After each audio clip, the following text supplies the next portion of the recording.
A British Airways jumbo jet is on its way to London from the Jordanian capital Amman, with British women and children who were trapped in Kuwait when Iraq invaded 5 weeks ago. Their menfolk are being held in Baghdad. Another bus convoy of women and children has arrived in the Iraqi capital from Kuwait. Nearly 250 passengers were brought to Amman on 2 Iraqi planes.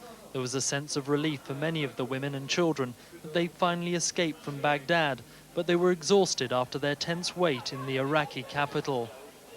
Only 4 British passport holders had been allowed onto this flight.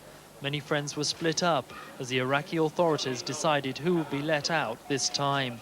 Several teenage boys had been forced to stay behind without their families.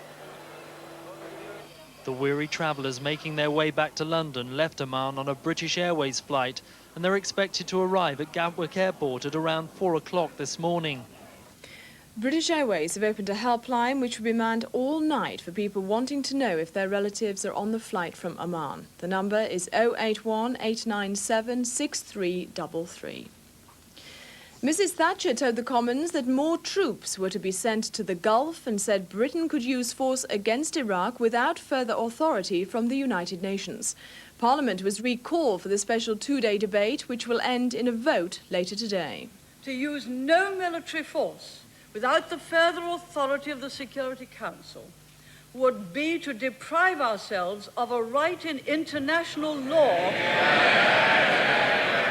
It would be to hand an advantage to Saddam Hussein, and it could put our own forces in greater peril.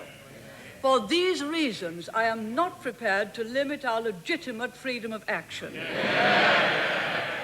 The potential consequences of taking action that doesn't have complete and unarguable United Nations authority include further turmoil, terrorism, an increase in nationalism and fundamentalism, and the destabilizing, possibly, of strategic allies. That's all for now. More news later.